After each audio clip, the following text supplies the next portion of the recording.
ব্রহ্ম পিশাচের বিষয়টি নিয়ে মানুষের মধ্যে কৌতূহলের শেষ নেই। কিন্তু এই ব্রহ্ম পিশাচের উত্থান কিভাবে হয়েছে সেই বিষয়টা কিন্তু আমরা অনেকেই জানি না। আজ বলবো এরকমই একটি ঘটনা, যে ঘটনাটির মধ্যে দিয়ে আপনারা এই পিশাচের বিষয়টিকে জানতে পারবেন। ধরুন, গ্রামের এক নিস্তব্ধ পরিবেশ ধরে আপনি হাঁটছেন।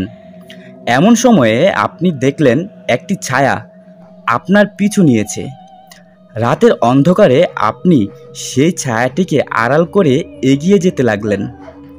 মনের আড়ালে গেলেও সেই বিষয়টি কিন্তু বাস্তবে মিলিয়ে যায়নি।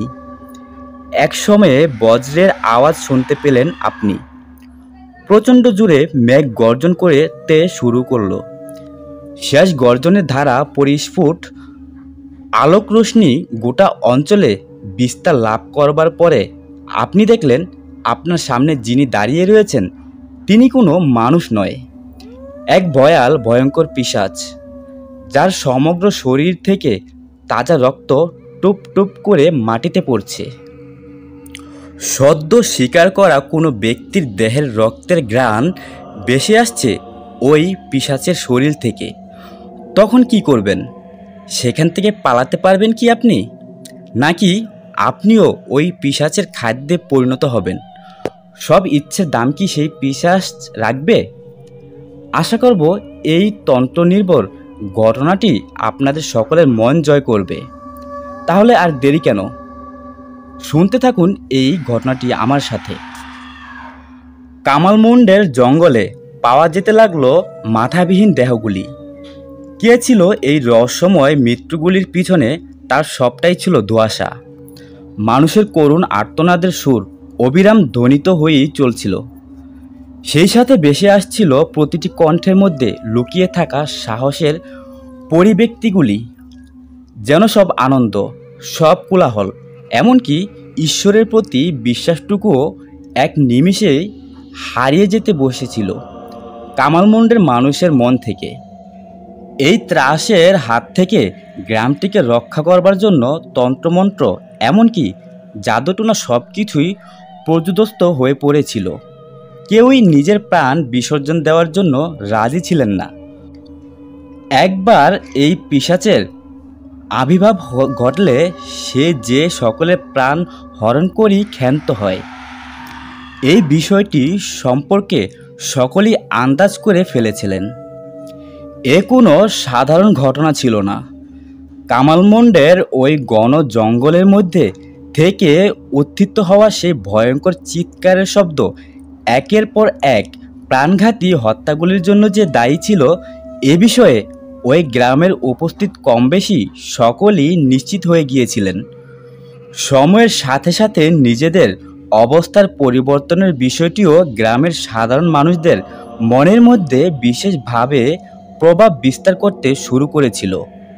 তারা এর হাত থেকে নিস্তার পাওয়ার উপায় খুঁজে বার করবার জন্য একজন বিশ্বস্ত লোকের শরণাপন্ন হওয়ার সিদ্ধান্ত গ্রহণ করেছিলেন। এরই মধ্যে ঘটল আরও ভয়ঙ্কর এক দুর্ঘটনা। গ্রামের মহিলাদের জীবন একেবারেই অসহনীয় হয়ে উঠেছিল। জমিদার বাড়িকে ঘিরে তৈরি হওয়া পুরনো অভিশাপের হাতছানি একে একে সমগ্র বিষয়টির উপরেই নিজেদের কালো ছায়ার কুপ্রভাব বিস্তারের সমর্থ হয়েছিল। ওই গ্রামের আচার্যের একমাত্র মেয়ে ছিলেন কলি। তিনি গ্রামের পাঠশালায় ছোট ছোট ছেলে মেয়েদের বিদ্যাচরণের কাজে সহায়তা করতেন। গ্রামের সকলের কাছেই তিনি একজন উপযুক্ত শিক্ষিকা হিসেবে নিজের স্থান অলঙ্কৃত করতে সক্ষম হয়েছিলেন। একদিন রাতের বেলা গ্রামের পশ্চিম রাস্তা ধরে ফেরবার সময় জঙ্গলের ধার ঘেঁষে তিনি একটি বিকট আওয়াজ শুনতে পেয়ে থমকে দাঁড়ালেন। আশেপাশের পরিবেশ ছিল একেবারেই নিস্তব্ধ। কোথাও একটি সামান্য শব্দ শুনতে পাওয়া যাচ্ছিল না। সামনের পরিসরের দিকে তাকাতেই অন্ধকারের মধ্যে থেকে এক ভয়ঙ্কর শব্দ ভেসে আসতে লাগলো। মনে হলো কেউ যেন অযাচিতভাবে তার দিকে ধাবিত হয়ে আসছেন।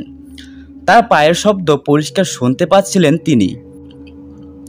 মনে হলো কেউ যেন গড়গড় শব্দে হুংকার ছেড়ে তার নিয়তির অন্তিম পরিণতিকে শাসাতে চাইছেন। প্রতিটি হুংকারের মধ্যে দিয়ে নিজের মৃত্যুর চিত্রকে স্পষ্ট দেখতে পাচ্ছিলেন কলি, কিন্তু কারোর অবয়বকে স্পষ্ট লক্ষ্য করতে পারছিলেন না। অন্ধকারের মধ্যে নির্মজ্জিত কোনো চেহারা যেভাবে কোনো মানুষের শ্বাসরোধ করে তাকে মেরে ফেলতে পারে, এও ছিল কিছুটা তেমনই। জঙ্গলের মধ্যেকার ওই হুংকারের শব্দ আরও প্রবল হলো, আরও অনেকটাই কাছাকাছি এগিয়ে এলো। কলি চুপচাপ দাঁড়িয়ে রইলেন, স্থির হয়ে থরথর করে কাঁপতে লাগলেন। হঠাৎ তিনি আর সামনে এক সুবিশাল ছায়া লক্ষ্য করলেন। ছায়াটির দৈর্ঘ্য একটি সুদীর্ঘ গাছের তুলনায় কোনো অংশই কম ছিল না। তিনি সেদিকে তাকানোর সাথে সাথেই একটি নখল হাত এগিয়ে আসতে থাকলো তার দিকে। দূর থেকে ভেসে আসতে লাগলো মৃত্যুর হুংকার। দুমদুমি বাজাতে বাজাতে তমসাবৃত সেই ঘন অন্ধকারের মধ্যে থেকেই কেউ যেন ফিসফিসিয়ে বলে উঠল, আমার সেই অস্থি। ওই অস্থিটা যতক্ষণ না পর্যন্ত পবিত্র গঙ্গায় বিসর্জিত হচ্ছে, এই মৃত্যুর খেলা চলতেই থাকবে, আর একে একে যেতে থাকবে নিরীহ প্রাণগুলি। তুইও শেষ হবি আমার হাতেই। মেয়েটি স্থবির নয়নে ওই সুদীর্ঘ ছায়াটির দিকে তাকিয়ে রইলেন।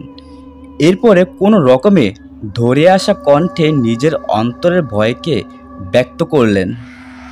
বললেন, আপনার আত্মার মুক্তি আমার দ্বারা যদি কোনোভাবে সম্ভব হয় জানাবেন, আমি নিশ্চয়ই চেষ্টা করব। তবে এভাবে একের পর এক মানুষ প্রাণ নেবেন না। আমি আপনাকে হাত জোর করে বলছি, আমাকে ছেড়ে দিন। আমি তো আপনার কোনো ক্ষতি করিনি, তাহলে কেন এভাবে শেষ করতে চাইছেন আমাকে? মেয়েটির সামনে কাউকে নজর করতে পারলেন না, কিন্তু তার মনের মধ্যে এক অজানা ভয় কাজ করতে শুরু করেছিল। তার সামনে যে স্বয়ং মৃত্যুর দূত এসে দাঁড়িয়েছেন, এ বিষয়টি সম্পর্কে তিনি নিজেও জানতেন। দুহাত জোর করে সেই অযাচিত অদৃশ্য শক্তির সামনে অনুরোধ করতে লাগলেন তিনি। আর ঠিক সেই সময়ই হু হু করে হাওয়া বইতে শুরু করলো। প্রকৃতির রোষ পরিবর্তিত হয়ে যেতে লাগলো। প্রকৃতি যেন দীর্ঘদিনের জমে থাকা রাগকে তাদের সামনে ব্যক্ত করবার জন্য উৎসুক হয়ে উঠেছিল। পরিস্থিতি এতটাই করুণ আকার ধারণ করেছিল যে মেয়েটি সেখান থেকে দূরে সরে যাওয়ার উপায়টুকু খুঁজে বার করতে পারছিলেন না। এমন সময়ে সেই হাওয়ার গতিবেগের সাথে ধ্বনিত হতে থাকলো এক সুদূর কণ্ঠস্বর। সেই ফিসফিসানির শব্দ অচিরেই এক মারাত্মক ভয়ঙ্কর আকার ধারণ করে বসল। আর এই শব্দের রেশ শুধুমাত্র ওই পরিসরটির উপরেই নিজের প্রভাব বিস্তার করলেন। সেই সাথে এগিয়ে গেল আরও অনেক দূর পর্যন্ত। একাধিক গাছের সাথে ধাক্কা খেয়ে অন্ধকারের মধ্যে দিয়েই ফিরে এলো তার দিকে। তার হৃদয়ে সজোরে আঘাত করে বলে উঠল, একজন ব্রাহ্মণের হাতেই আমার উদ্ধার সম্ভব। কোনো নারী বা দুর্বল আত্মার হাতে আমার উদ্ধার সম্ভব নয়। আমি না জরা, না জীব, না অনন্ত, না আদি। আমি এই প্রকৃতির সারের সাথে মিশে থাকে এমন এক অভিশাপ যা সব কিছুকে শেষ করে দিতে পারে। এই অস্তিত্বের সাথে যুঝতে পারার মতো ক্ষমতা সমগ্র গ্রামেও কারোর নেই। অগত্যা একটাই উপায় আছে তোর কাছে, এখান থেকে পালা। যত দূর চোখ যায় সেই দূরদৃষ্টির দ্বারা নিজের স্থান চিহ্নিত কর। নিজের সুরক্ষার কথা ভাব, পালা এখান থেকে। হাসি শব্দটি আরও প্রবল হয়ে উঠল। স্থান থেকে স্থানান্তরে সেটি ছড়িয়ে যেতে শুরু করলো। তবুও এর কোনো সদর্থক উপায় খুঁজে বার করা গেল না। কলি কোনো দিকে না তাকিয়ে দৌড়তে শুরু করলেন। তার চোখের সামনে থাকা পরিসরটি হাওয়ার গতিবেগের মাধ্যমে উড়ে আসা ধুলোর দ্বারা ডেকে যেতে শুরু করলো। চিৎকার করে নিজেকে রক্ষার জন্য কাউকে ডাকতে পারার ক্ষমতাটুকুও যেন ঈশ্বর সেদিন তার কাছ থেকে কেড়ে নিয়েছিলেন। তার পায়ের শব্দ প্রমাণ করে দিচ্ছিল তার আকুল নিবেদনের কথা। তিনি যে নিজেকে রক্ষা করতে চাইছেন অন্তিম বারের মতো, অন্তিম প্রহরের মতো, তা সেখানকার ঝড়ে আন্দোলিত হওয়া বহমান জীর্ণ গাছের পাতাগুলিও প্রমাণ করে দিচ্ছিল। গাছের কোটর থেকে বেশি আসা পেঁচার করুণ আর্তনাদ মৃত্যুকে যেন আরও কাছে ডেকে নিয়ে আসছিল। কলি কোনো দিকে না তাকিয়ে এগিয়ে চললেন। শেষবারের মতো আচার্য মশাইয়ের মুখটা স্মরণে আসার সাথে সাথেই হঠাৎ নিজের নলির কাছে এক ধারালো কিছুর স্পর্শ অনুভব করলেন। মনে হলো কেউ যেন তার তীক্ষ্ণ নখের সাহায্যে নলিতে আঘাত করছেন। এই জায়গাটিকে ফুঁড়ে ফেলেছে, চুয়ে চুয়ে রক্ত বেরিয়ে আসছে, সেই সাথে অসম্ভব যন্ত্রণা। গলায় হাত দিয়ে শেষবারের মতো নিজের পিতাকে স্মরণ করলেন কলি। বাবা বলে এক চিৎকার করলেন। কলির চিৎকার শুনে আশেপাশে থাকা কিছু লোকজন এসে হাজির হলেন এবং কলিকে এই অবস্থায় দেখলেন। তারপর কলি নিজের সাথে ঘটে যাওয়া সমস্ত ঘটনা বললেন। ঘটনাটি বলার কিছুক্ষণ পরই কলি মারা গেলেন। এতদিন গ্রামের মানুষের কাছে এই পিশাচের পৈশাচিক সত্যতার বিষয়টি অনেকটাই ধামাচাপা পড়ে গিয়েছিল। তবে কলির নৃশংস মৃত্যুর মধ্যে দিয়ে ব্রহ্মপিশাচের ভয়টি গ্রামবাসীদের মনে নতুন করে প্রভাব বিস্তার করতে শুরু করলো। সেদিন রাতটার ওই ঝড়ো হাওয়া গ্রামের অস্তিত্বকে বহু কালের জন্য টলিয়ে দিয়েছিল। এর মধ্যেও যে কোনো সত্যতা থাকতে পারে, এরপরেও যে আবার নতুন ভোর দেখা সম্ভব হতে পারে, সেই সম্পর্কে কারোর কোনো ধারণা ছিল না। আচার্য মশাই চিন্তায় ডুবে রইলেন। বাড়ির বাইরের দিকে বারে বারে নজর যেতে লাগলো। মনে হলো কলি হয়তো খুব তাড়াতাড়ি এসে দরজায় কড়া নেড়ে বলবে, বাবা আমি ফিরেছি, দরজাটা তাড়াতাড়ি খোলো না। ও বাবা, শুনতে পাচ্ছ? অথচ নিশাদলের মতো কালো সেই কুচকুচে অন্ধকারের মধ্যে কিছুই নজরে এলো না। আচার্য মশাই হাত গুনতে থাকলেন। মেঘের গর্জনের সাথে বৃষ্টির রেশও ধীরে ধীরে বৃদ্ধি পেল। সেই প্রবল জ্বরের রাতে কাউকে সাহায্যের জন্য ডাকতে যাওয়াও তার একার পক্ষে সম্ভব ছিল না। চিন্তায় অস্থির হয়ে পড়লেন তিনি।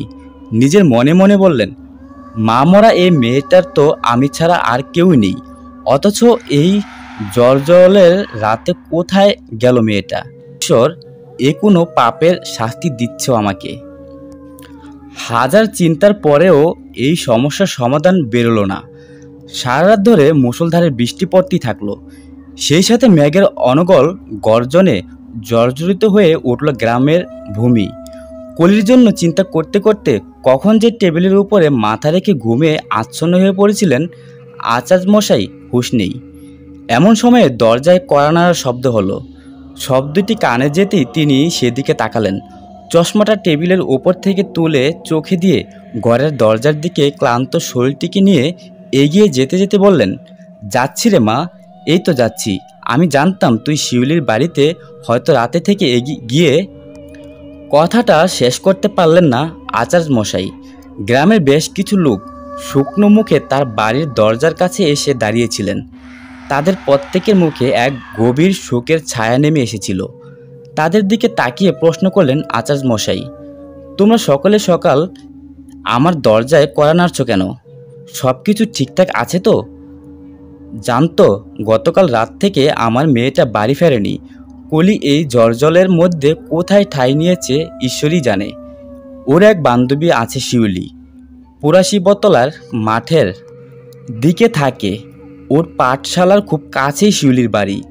আমার মনে হয় গতকাল রাতে সে ওইখানেই থেকে গিয়েছে। আচার্য মশাই দেখলেন তার এতগুলো কথা বলার পরেও সকলে একইভাবে চুপচাপ দাঁড়িয়ে রয়েছেন। বিষয়টি দেখা মাত্রই তিনি আরও ঘাবড়ে গেলেন। তারপরে বললেন, তোমরা এভাবে হাঁ করে আমার মুখের দিকে তাকিয়ে কি দেখছো? আরে বাবা, আমি এমন কি বলেছি যার জন্য এমন অবাক দৃষ্টিতে আমার দিকে তাকিয়ে থাকতে হবে? বলছিলাম যে কলিকে কি দেখেছেন কেউ? আরে বাবা, কি হয়েছে? কি কারোর মুখ থেকে কথা সরছে না কেন? বলবে তো কি হয়েছে? আচার্যের কথা শুনেও সকলে চুপ করে রইলেন। আচার্য অস্থির হয়ে পড়েছেন দেখে তাদের মধ্যে থেকে একজন আচার্যকে উদ্দেশ্য করে বললেন, একটা খুব খারাপ খবর আছে আচার্য। আমরা সেই জন্যই সকলে আপনার কাছে ছুটে এসেছি। জানি এটা দেখে আপনি বিব্রত হবেন, তবুও এটা না জানালেই নয়। বিষয়টি আচার্যের কাছে ক্রমাগতভাবে সন্দেহজনক হয়ে উঠতে শুরু করেছিল। তিনি কৌতূহল সমরণ করতে না পেরে জিজ্ঞাসা করেই ফেললেন, তা কি এমন ব্যাপার যে আপনারা সকলে একজুট হয়ে এখানে এসে উপস্থিত হয়েছেন? নিশ্চয়ই আপনাদের কাছে কোনো প্রমাণ আছে। এই কদিনে যে সব মৃত্যু ঘটেছে সেগুলির কোনো প্রমাণ পাওয়া যায়নি। আপনারা সেই থেকে আমাকে এই বিষয়টির একটি নিষ্পত্তি ঘটাতে বলেছেন, কিন্তু এই মুহূর্তে আপনাদের অনুরোধ রক্ষা করা আমার একার পক্ষে সম্ভব নয়। আর সেজন্যই আমি কলকাতা থেকে আমার এক ছাত্রকে ডেকে পাঠিয়েছি। অনেককাল পূর্বে সে আমার কাছে কিছু বিষয়ের জন্য প্রশিক্ষণ নিতে এসেছিল। তখন কলকাতায় আমি আমার এক বন্ধুর বাড়িতে ছিলাম। তারপরে তার আর আমার সাথে সাক্ষাতের সুযোগ ঘটেনি, কিন্তু এখন আপনাদের সকলের তাড়নায় তাকে ডেকে পাঠাতে এক প্রকার বাধ্য হয়েছি। সে আসুক, তারপরই আমি এই কাজে হাত দিতে পারবো, তার পূর্বে সম্ভব নয়। বললাম তো আপনাদের এত চিন্তা করতে হবে না। এরপরেও লোকগুলির মুখের ভাব অপরিবর্তিতও থাকতে দেখে আরও ভয় পেয়ে গেলেন আচার্য। তিনি এবার গুরুগম্ভীর কণ্ঠে জিজ্ঞাসা করলেন, সত্যিটা কি? আমি যেটা সংশয় করছি তেমনটাই কি? ওদের ভাবগতিক কিছুটা তেমনই ইশারা করতেই আচার্য মাটিতে বসে পড়লেন। তারপরে বিড়বিড় করে বলে উঠলেন, এবারে আমার কলি কি আর নেই? ওদের মধ্যে থেকে একজন বলে উঠলেন, কাল রাতে যখন চিৎকার পেলাম একটা মেয়ের, তখন দৌড়ে আমরা ওই জঙ্গলে গিয়েছিলাম। গিয়ে দেখতে পেলাম কলি রক্তাক্ত অবস্থায় মাটিতে পড়ে আছেন। না, এ কিছুতেই হতে পারে না। তুই আমাকে ছেড়ে এভাবে চলে যেতে পারিস না মা। আমি তোকে বারবার বারণ করেছিলাম। গতকাল ছিল কৌশিকী অমাবস্যা। ওই দিন প্রেত ও পিশাচের আরও শক্তিশালী হয়ে ওঠে। তাদের শক্তির সাথে মোকাবিলার কাজ আরও কঠিন হয়ে পড়ে। আমি আমার মেয়ের সৎকার করব না, করবে ওই গ্রামের লোকেরাই। আমি আমার মেয়েকে রক্ষা করতে পারিনি, পিতা হয়ে পিতার কর্তব্য করতে পারিনি। আমার সত্যিই কোনো অধিকার নেই তার মৃত শরীরটিকে স্পর্শ করার। তোমরা সকলে তাকে পুড়িয়ে দিও তাকে। আকাশের দিকে তাকিয়ে জোরে জোরে কাঁদতে থাকলেন আচার্য। তার চোখের ভাষা একেবারেই পরিবর্তিত হয়ে গিয়েছিল। বক্ষরাক্ষসের সাপ যে কোনো সাধারণ অভিশাপ ছিল না, সেটি যেন রক্তে রক্তে প্রমাণিত হয়ে গিয়েছিল। তিনি থামলেন না, চিৎকার করেই চললেন। হুঙ্কারের সুরে বললেন, তোর নিধন আমার হাতেই। এতদিন তুই বহু নিরীহ মানুষের প্রাণ নিয়েছিস, এবার আমাকেও নিঃস্ব করেই ছাড়লি। জানি না আমার প্রাণ থাকবে কি না। শেষমেশ যদি মরতেও হয়, জেনে রাখিস তোকে নিজের হাতে শেষ করে তবেই মরব। এভাবে কারোর কোল আর খালি করতে দেব না, তোকে খালি করতে দেব না। এর মধ্যে একজন লোক বলে উঠল, এর একটা নিষ্পত্তি যে আপনাকেই খুঁজে বার করতে হবে আচার্য মশাই। ওই পিশাচের আত্মার শান্তি কিভাবে সম্ভব তা আপনি ব্যতীত আর কেউ জানে না। দয়া করে এভাবে ভেঙে পড়বেন না আচার্য মশাই, আপনার দুটি পায়ে পড়ি। আচার্য মশাই কোনো দিনও গ্রামবাসীদের চোখের জল দেখতে পারতেন না। তিনি বিষয়টিকে আরও তলিয়ে দেখলেন, তারপরে চোখের জল মুছে তাদেরকে উদ্দেশ্য করে বললেন, আমাকে ছেড়ে দাও, আমি ঠিক আছি। আমি আর কোনো শোকের জন্যই চোখের জল ফেলব না, যতক্ষণ না পর্যন্ত সেই পিশাচকে নিজের হাতে শেষ করতে পারছি, ততক্ষণ পর্যন্ত আমি চোখের জল ফেলব না। আমি আমার মেয়ের মৃত্যুর বদলা নেবই। তোমাদের কাছে একটাই অনুরোধ, তোমরাই আমার মেয়ের দাহ সৎকারের ব্যবস্থা করো। সে আমার মেয়ে ছিল ঠিকই, কিন্তু এই গ্রামকে সে নিজের পরিবার মনে করত। তোমরা সকলেই তার আপন মানুষ ছিলে। তার মৃত্যু কোনো স্বাভাবিক মৃত্যু ছিল না। আবেগে বেশে গিয়েছিলাম বলে সত্যিটা দেখে উঠতে পারিনি। যে অমাবস্যায় তার মৃত্যু হয়েছে সে অমাবস্যা কোনো সাধারণ অমাবস্যা নয়। এই অমাবস্যায় মৃত্যু হলে পরে আত্মা মুক্তি পায় না, আর সে অপঘাতে মৃত্যুকে বরণ করেছে। হয়তো মৃত্যুর সময়ে সে তার অন্তরে কোনো সুপ্ত ইচ্ছে নিয়েই মারা গেছে। এই গ্রামে যে কজন এমন মৃত্যুর শিকার হয়েছে, তাদের কারোর আত্মা মুক্তি পায়নি। তারা সকলেই অতৃপ্ত অবস্থায় রয়েছে, কষ্ট পাচ্ছে। তবে ওই পিশাচের নিধনের মধ্যে দিয়েই তাদের আত্মা শান্তি পাবে। আমি নিজেই এই দায়িত্ব নিলাম। আজ থেকে আমিও দেখব গ্রামে কোনো মৃত্যু সংঘটিত হয় কিনা। আচার্যের এমন কথায় সকলকে অবাক করল। নিজের মেয়ের মৃত্যুকে কিভাবে এত সহজেই একজন ভুলে যেতে পারেন, এই বিষয়টিকে কেউ আন্দাজ করতে পারলেন না। তাদের মধ্যে থেকেই একজন বললেন, আমাদেরকেই মৃতদেহটিকে দাহ সৎকারের ব্যবস্থা করতে হবে। আচার্য মশাইকে এখন একাই ছেড়ে দেওয়া প্রয়োজন। তার মন এখন অস্থির হয়ে রয়েছে, তিনি কোনো কিছুই ভাবার অবস্থায় নেই। আমরা আমাদের কাজটা করে ফেলি, এরপরে তাকে গিয়ে পুরো বিষয়টি সূচিত করব। লোকটির কথায় সকলেই সায় দিলেন। তারা কলির মৃতদেহের সৎকারে ব্যস্ত হয়ে পড়লেন। আচার্যের কাছে কোনো উপায় অবশিষ্ট ছিল না। তিনি ঘরে ফিরে এদিকে ওদিক করতে শুরু করলেন। কোথায় গেল আমার সেই বইটি? ওই বইটিকে কিভাবে পাবো আমি? পাগলের মতো করতে থাকলেন আচার্য। কলকাতা থেকে তো আবিরের এতক্ষণে চলে আসার কথা ছিল, সে এলো না কেন? সে এসে পড়লে তো তাকে সাথে নিয়েই আমি এই কাজে এগিয়ে যেতে পারতাম, কিন্তু সেও তো আমার খবর পাওয়ার পরেও আসতে চাইছে না। হে ঈশ্বর, কি করি এখন? গ্রামের সকল মানুষের জীবনের দায়িত্ব এখন আমার কাঁধে।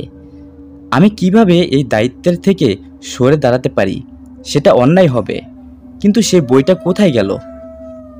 সারাদিন ওইভাবেই সেই বইয়ের খোঁজ করতে লাগলেন আচার্য, কিন্তু পেল না। অবশেষে বিমর্ষ হয়ে মেঝেতে বসে পড়লেন, মাথায় হাত দিয়ে বললেন, জানি সেই পুঁথির খোঁজ আমি পাবো না, কিন্তু ওই পুঁথিতে বর্ণিত মন্ত্রের দ্বারাই এই পিশাচের সমাপ্তি সম্ভব। তাকে বধ করতে পারে কেবল ওই মন্ত্রের শক্তি। সেদিন অন্য জল কিছুই মুখে তুলেন না আচার্য। মেয়ের ছবিটিকে হাতে নিয়ে দেখতে থাকলেন। তার কাছে একটি ছবি ছিল। মেয়ে সাত করে একটি ছবি তুলে তার টেবিলের উপরে সাজিয়ে রেখেছিল। বলেছিল, বাবা, যখন আমার বিয়ে হয়ে যাবে তখন তো তোমার আমার কথা মনে পড়বে না। তখন তুমি বরং এই ছবিটার দিকে তাকিয়ে আমার কথা ভেবো। একদম দুঃখ করবে না সেদিন। তুমি জানবে আমি যেখানেই থাকি না কেন তোমার এই হৃৎপিণ্ডের মাঝেই থাকব। একবার হাঁক দিলেই আমার সাড়া পাবে। কথাগুলি ভাবতে ভাবতেই নিজের অজান্তে মেয়ের নাম ধরে ডেকে ফেললেন আচার্য। চোখ খুলতেই দেখলেন ঘরে একেবারে অন্ধকার, বাইরে সামান্য আলোটুকুও নেই। সেদিন যেন ঘোর কালিমা আছড়ে পড়ছিল ওই গ্রামের উপরে। এমন সময়ে ঘরের দরজা খোলার আওয়াজ পেলেন আচার্য। মনে হলো একটি ছায়ামূর্তি যেন তার ঘরের ভিতরে প্রবেশ করেছে। মেয়ের মৃত্যু শোকে তিনি বিহ্বল হয়ে পড়েছিলেন। মনে মনে ভাবলেন, কলি ফিরে এসেছে। তিনি দরজার দিকে তাকিয়ে বললেন, আমি জানতাম তুই আসবি। তুই তো কথা দিয়েছিলিস তোর বাবাকে তোকে ডাকলেই তোর সাড়া পাবো। তুই এসেছিস না রে মা? আয় মা, আমার কাছে আয়। কতক্ষণ তোর মুখটা দেখিনি। আচার্যের কথাগুলির কোনো উত্তর এলো না। দেয়ালের দিকে তাকিয়ে দেখলেন হারিকেনের আলোটা হেলে গিয়েছে। মনে হচ্ছে কোনো ছায়ামূর্তি যেন ওইভাবেই বেঁকে দাঁড়িয়ে রয়েছে। সুবিশাল সেই ছায়ামূর্তিটি রাগে গজগজ করছে, অথচ কারোর অবয়ব স্পষ্ট নজরে পড়ছে না।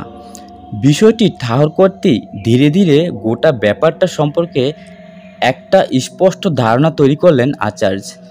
এরপরে ওই ছায়াকে লক্ষ্য করে বললেন, আমি জানি তুই এসেছিস। আমার মেয়েকে খেয়ে শান্তি হয়নি, এখন আমাকেও খাবি? তুই পারবি না। আমার কাছে মন্ত্রের শক্তি রয়েছে, তুই কোনোভাবেই আমার কাছে ঘেঁষতে পারবি না। এরপরে ধীরে ধীরে সেই ছায়াটি হারিকেনের আলোর কাছাকাছি আসতে লাগলো। নিজেকে স্পষ্ট করতে লাগলো সেই পিশাচ। তার সেই বিবর্ষ চেহারাটিকে নিজের চোখে দেখতে ভয়েতে ঠকঠক করে কাঁপতে লাগলো আচার্য। ছায়ামূর্তি ধীরে ধীরে শরীরী আদল নিতে শুরু করেছিল। আচার্যের মুখ দিয়ে আর কোনো কথা বেরোলো না। তিনি হাত জোর করে নিজের প্রাণ ভিক্ষা চাইতে লাগলেন। হাতের সামনে যা ছিল সেগুলো ওই মূর্তিকে লক্ষ্য করে ছড়ে দিতে লাগলেন, কিন্তু সমস্ত বস্তুই সেই মূর্তিকে ব্যাত করে বেরিয়ে গেল। কোনোটাই তার শরীর স্পর্শ করল না। আচমকা ছটফট করতে দেখে সেই ব্রহ্মপিশাচ খিকখিকে হাসি হেসে বলে উঠল, কিরে আচার্য, কি ভেবেছিলিস শহর থেকে লোক নিয়ে এসে আমার সর্বনাশ করবি, আরও শক্তিশালী হবি, তাই না রে? কিন্তু কিভাবে হবি? আমি যে অন্তর্যামী। যে একবার ব্রহ্মপিশাচে পরিণত হয়ে যায় তার মধ্যে সব শক্তি থাকে। সে সব কিছু দেখতেও জানতে পারে। আমাকে মারা এত সহজ নয়। এই গ্রামের সীমানার মধ্যে আমি কাউকে ঠেক পেতে দেব না। যে বা যারা আমার পথের বাধা হতে আসবে তাদেরকে নিজের হাতে শেষ করে ফেলবো আমি। আমার মেয়েকেও তোরা সকলে এভাবেই শেষ করেছিলিস, কোনো ক্ষমা পায়নি সে। তোদেরকেও এভাবেই শেষ করব আমি, নৃশংসভাবে। ধারালো নখগুলিকে দেওয়ালের সাথে আঁচড় কাটাতে কাটাতে আচার্যের দিকে এগিয়ে আসতে থাকলো সেই পিশাচ। তার গতিরোধ করে কে? আচার্য ক্রমে পিছনের দিকে সরতে থাকলেন, কিন্তু একসময় দেয়ালের সীমানা তার গতি রুদ্ধ করে দিল। এরপরে আর পিছনে সরা সম্ভব ছিল না। সামনের দিকে চোখ যেতেই সেই ভয়ঙ্কর চেহারা ও নখল হাতগুলিকে নজরে পড়ল। তারপরই আবারও একটি আত্মচিৎকারের শব্দ দূরে গ্রামের সীমান্ত পর্যন্ত অগ্রসর হলো, কিন্তু কেউ সেই শব্দ শুনতে পেল না। সকলেই প্রায় কলিকে দাহ সৎকারের জন্য শ্মশানে নিয়ে গিয়েছিলেন। গ্রাম প্রায় ফাঁকাই পড়েছিল। গ্রামের মধ্যে একা চুপচাপ মৃত্যুকে বরণ করতে বাধ্য হলেন আচার্য। কেউ জানতে পারল না এদিকে আলোকময় শিখার শেষ সলতেটুকু নিভে গিয়েছিল। তারপরই আবার শোনা গেল সেই অট্টহাসি শব্দ। হারিকেনের শিখাটি নিভে গিয়েছিল, আর সে সাথেই কেউ বলে উঠল, সবাইকে শেষ করে ফেলেছি, আর রইল বাকি গ্রামের লোকগুলো। তাদেরকেও একে একে ঠিকই শেষ করে ফেলব। আমি সব পারি। আমাকে মারার জন্য বুদ্ধির প্রয়োজন, শক্তির নয়। আর এই গ্রামে তেমন বুদ্ধিমান কেউ নেই। ছায়াটি গায়েব হয়ে গেল। আচার্যের নিথর দেহটি ওইভাবেই রক্তাক্ত অবস্থায় ঘরের মধ্যে পড়ে রইল। গ্রামবাসীদের অলক্ষ্যেই তাদের শেষ ভরসাটুকুরও পরিসমাপ্তি ঘটেছিল। পরের দিন সকালে সকলে কলির দাহ সৎকারের কাজ সেরে তার অস্থিকুণ্ডি নিয়ে এসে আচার্যের বাড়িতে সামনে দাঁড়ালেন। সকলেই তাকে উদ্দেশ্য করে হাঁক দিতে লাগলেন, কিন্তু আচার্যের কোনো সাড়া মিলল না। তারা বিষয়টি দেখে ভীষণ ঘাবড়ে গেলেন। এরপরে তাদের মধ্যে থেকেই একজন ঘরের ভিতরে প্রবেশ করে যা দেখলেন তাতে তাদের চক্ষু চরকগাছা হয়ে গিয়েছিল। তিনি দেখলেন আচার্যের শিরটিকে কেউ তার দর থেকে আলাদা করে দিয়েছে। এছাড়াও শরীরের একাধিক জায়গায় নখের আঁচড় রয়েছে। কেউ যেন ধারালো নখের দ্বারা ঘরের দেওয়ালগুলিকে একেবারে চিরে ফেলেছেন। আচার্যের পেট চিরে নাড়িভুড়িগুলোকেও বাইরে বার করে এনেছেন। এসব দেখেই লোকটি বমি করে ফেললেন। গ্রামের বাকি লোকেরাও কম বেশি ওয়াক তুলতে তুলতে ঘর থেকে বেরিয়ে এলেন। ঠিক সেই সময়ই একজন আগন্তুকের আবির্ভাব ঘটল। গ্রামের সকলকে এমন অস্থির অবস্থায় দেখে তিনি জিজ্ঞাসা করলেন, কি হয়েছে আপনাদের? এটা আচার্য মশাইয়ের ভিটে না? আমার নাম আবির, আমি কলকাতা থেকে এসেছি। ওনার সাথে দেখা করবার জন্যই এখানে আসা। আসলে আমি অনেক আগেই আসতাম, কিন্তু আমার অফিসে এক জরুরি কাজ পড়ে যাওয়ায় আমি আসতে পারিনি। দুদিন দেরি হয়ে গেছে। আর আপনারা এভাবে ওনার বাড়ির সামনে ভিড় জমিয়েছেন কেন? ওনার সাথে দেখা করতে চাই। দেখা করাটা খুব প্রয়োজন।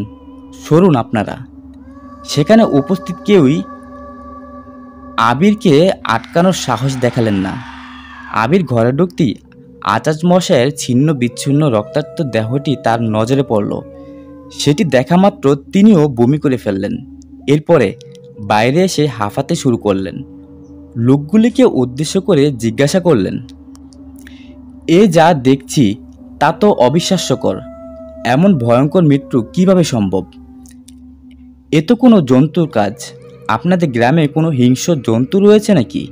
আর যতদূর মনে আছে, আচার্যের এক কন্যা ছিল, নাম সম্ভবত কলি। তাকে দেখছি না, তিনি কোথায়? গ্রামবাসীদের মধ্যে থেকেই এক মাঝবয়সী যুবক তার দিকে এগিয়ে এসে বললেন, এখানে দাঁড়িয়ে এভাবে অযথা প্রশ্ন করে বিব্রত করবেন না। গ্রামের অবস্থা একেবারেই ঠিক নেই। আচার্য মশাই মৃত্যুর পূর্বে আমাদের সকলের কাছে আপনার কথা জানিয়েছিলেন। উনি আজ আর আমাদের মাঝে নেই। এই গ্রামে একের পর এক নৃশংস মৃত্যু ঘটিয়ে চলেছে।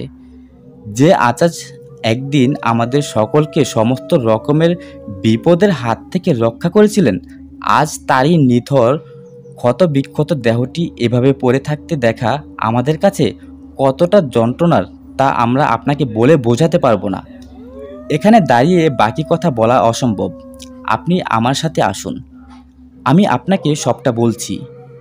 ওই লোকটি আবিরকে সঙ্গে করে নিয়ে যাওয়ার সময়ে গ্রামবাসীদের উদ্দেশ্য করে বললেন, আমি ওনাকে আমার বাসায় নিয়ে যাচ্ছি।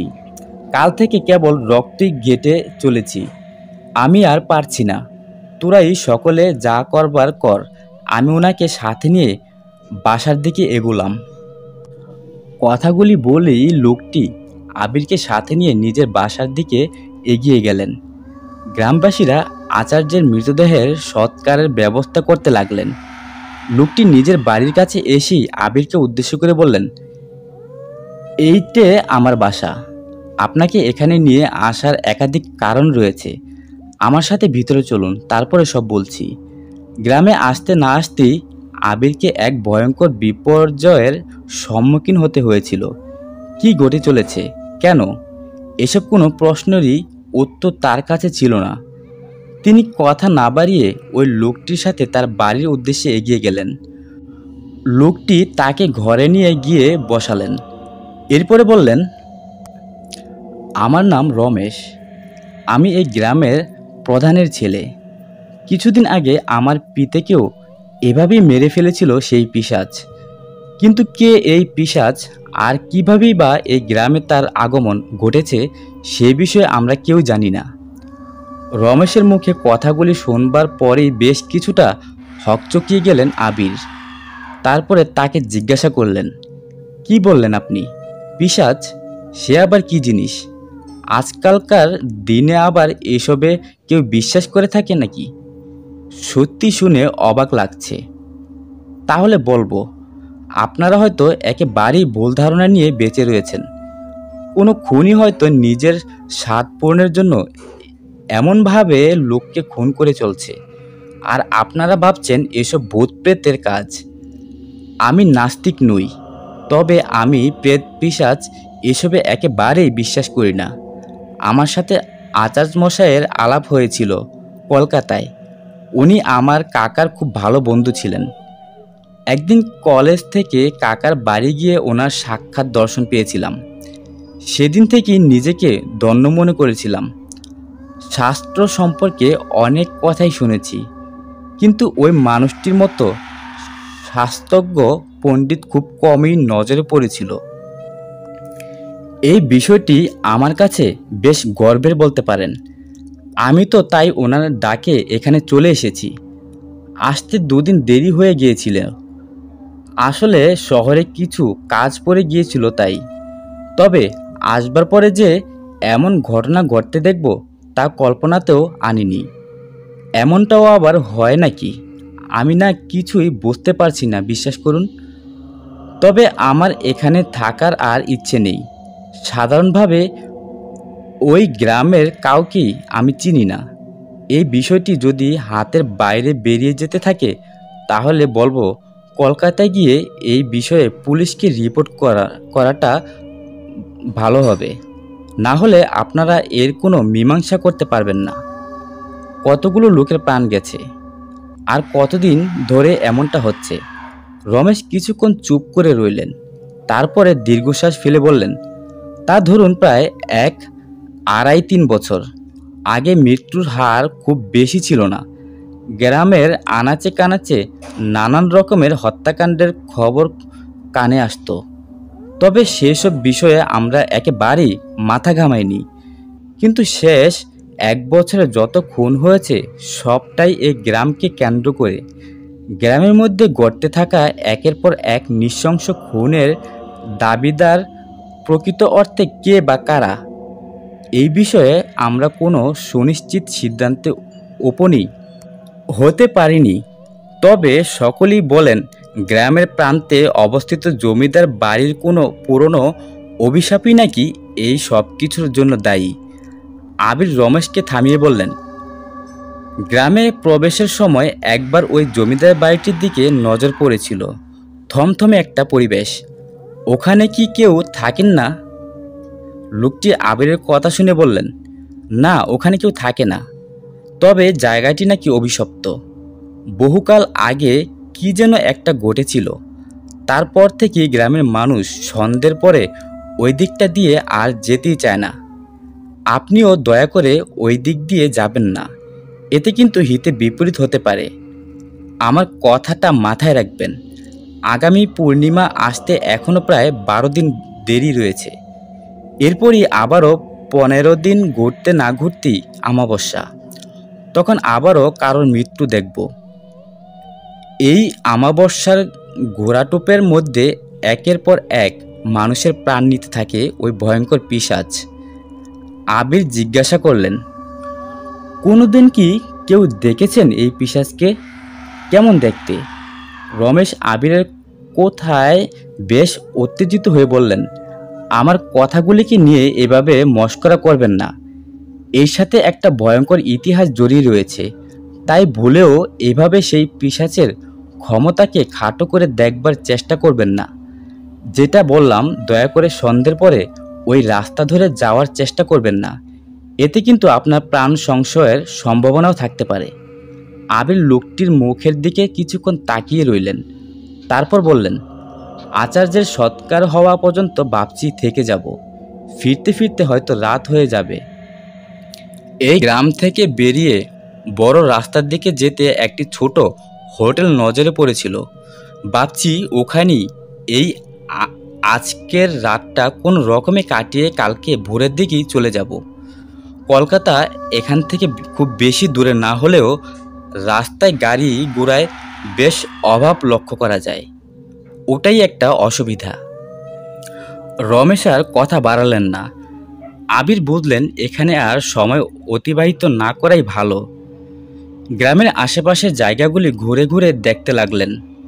মনে মনে বললেন, আচার্যের দাহ সৎকারের কাজ এতক্ষণে হয়তো সমাপ্ত হয়ে গেছে, আমি আর ওই দিকে যাব না। কাছের হোটেলটার দিকে এগোনো উচিত। এই গ্রামটা ছেড়ে যেতে ইচ্ছে করছে না, মনে হচ্ছে কিছু একটা যেন আমাকে আটকে দিতে চাইছে।